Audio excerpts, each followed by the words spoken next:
especially if you looked at it out of the corner of your eyes. Julia's eyes, if she rolled them, you might as well go home. Your poem was officially awful. For 30 years, I heard Julia TV. Sometimes it even heard me. Now she's gone off the air despite continuing demand. You have to wonder about the program director. You have to wonder how we're going to write without her playing in the background. Yeah.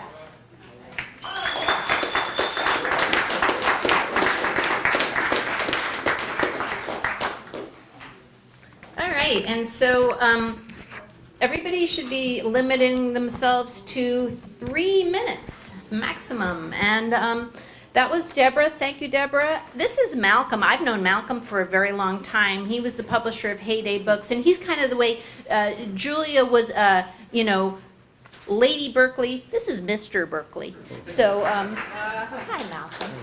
Please welcome Malcolm. Thank you.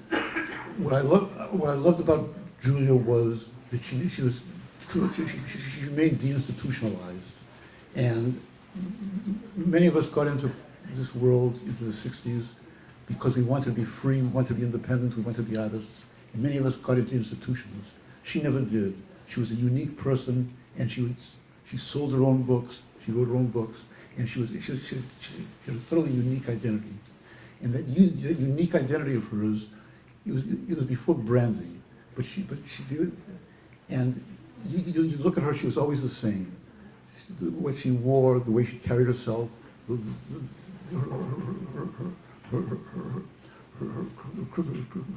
her crippled leg, and selling you the book. There was something about her that was branded, and it was an invented identity. I think those of us from the 60s, we came to Berkeley to reinvent ourselves, and I think she reinvented herself beautifully, and she knew who she was, and she was that person that she was all the time. And I think that there was something about that I find so strengthening. For me, the 60s were my Renaissance, and Berkeley was my Florence. And I think Berkeley's changed me from who I was. It taught me publishing, it taught me writing, it got me into Indians, it got me into being, and I think we've all reinvented ourselves, and she was a great person for reinventing herself. I think we owe it to the future generations to let them know what happened in the 60s. And she started that way. Okay. But I think we owe it to the future generations to let them know what happened during the 60s and to take it out of the cliches, out of the. It's been stolen by people that want to characterize it as something frivolous. There was something at the core of it that was so strengthening and so beautiful and so goddamn glorious, and it liberated us from so much. And I think Julia stood for it. Is anybody doing an anthology of her writing? We're working on it. Yeah. I would love to work with you on it, and I would love to make sure that film gets done. And I think we have to do things to preserve the memory of it because she articulated it so beautifully. Thank you.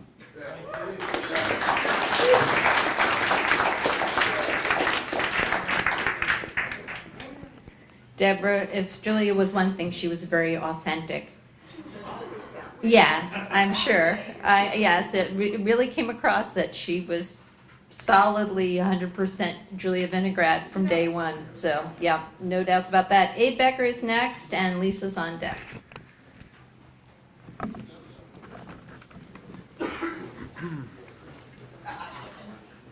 Hey y'all, thanks for sharing all this with me. I met Julia, like a lot of people have said, when she asked me to buy a book and I didn't know who the hell she was.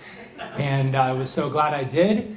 I was just getting into trying to seriously write poetry myself and enjoyed reading it, left it at my co-op at Cal, and years later someone told me about a book. I was just talking to someone who lived there at the time, and they had read the book that I left there, and it was Julia's, and that's great. My dad also died of polio a couple years ago, and it's really beautiful to hear that part of her story, which I didn't know that's part of what was going on, because he really always embodied this sort of strength and perseverance in a very casual way that was really remarkable, that I feel like people are touching on. So this is an Ars Poetica.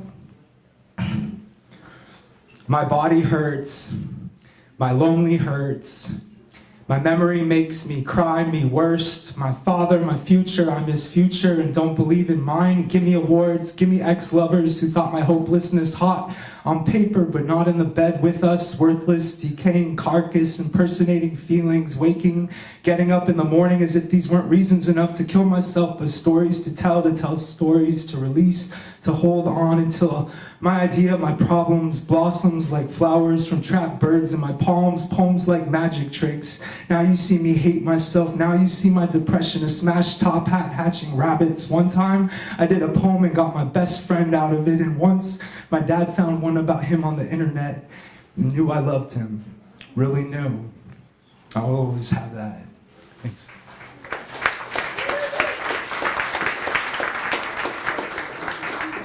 Thank you, Abe. Lisa's up next, and then Diana.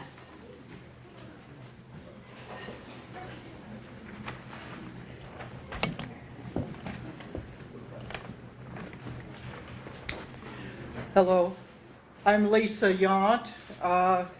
I've known Julie since she was always Julie to me, long before she was Julia.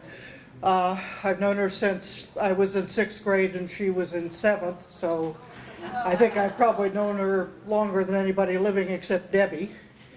And I sometimes think of myself as the third weird sister because I've become very close to Debbie since I've gone from poetry to art. Julie started me writing poetry back at that time, and so I owe her more than I can ever say. It's a poem I wrote about the time she was dying. They took away your magic hat. That's what let you get sick. Your hat with its black and yellow pie-shaped segments that transformed to an invisible propeller, lifting you into the air like an overweight bumblebee, far away above your clumsy boot. Your hat with its eye in the center that lets you see into the hearts of the people that no one else would look at. And your magic bubble wand, they don't call them wands for nothing, that turned the grumpiest children into the fairies they'd forgotten that they were, chasing the iridescent globes of their long-lost homes around the street and into the sky. I suppose you couldn't get well now, even if they gave your magic back. The bubble jar is empty, the hat is tired. I guess you are tired as well. But imagine just one more big bubble, like people make with those huge machines in parks. Big and round and wobbly, big enough for you and all your words. Float into the sky inside that bubble, and we'll chase after you laughing, remembering once more who we really are.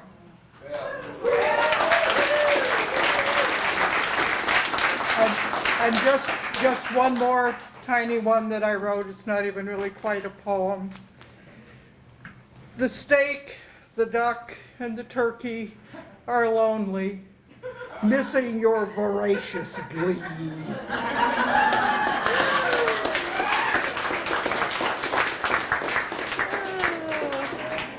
Diana Paxson, and then Allison Eric.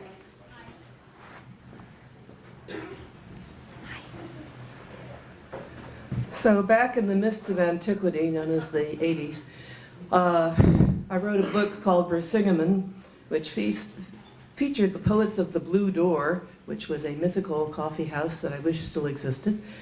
We had Paladin there, we had Vampire Mike, we had Serpent, we had Paul Edwin Zimmer, and we had a few who were still alive, Julia. And the Blue Door then morphed into the Greyhaven Bardic Circles, spring and fall.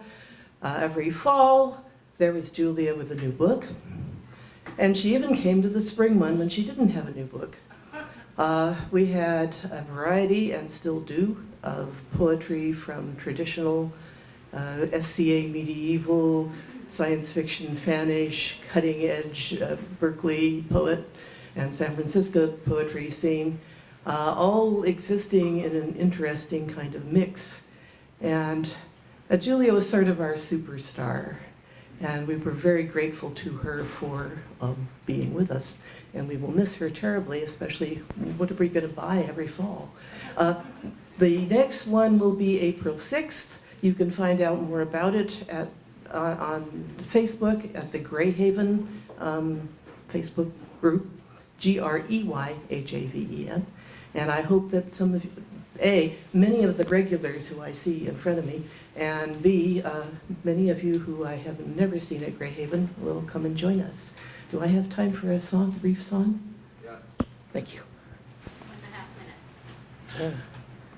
Oh, it went away. I'll sing it in April.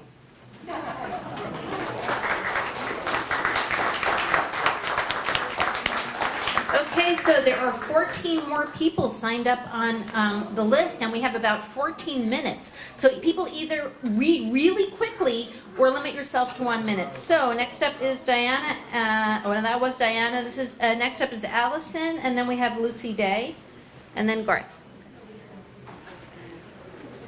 Okay, Julia shares a wall with my first official ex-husband, and whose sister went to school with her sister back in Southern California, and somehow we all gravitated into Berkeley Telegraph Avenue, possibly meeting each other through the auspices of Miss Diana Paxson over there.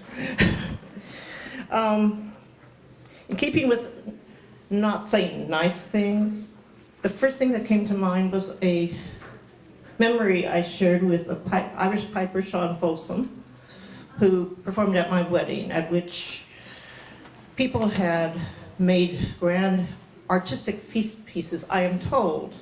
I don't know, because while we were trying to form a reception line, Julia had come around the back and devoured the chickens.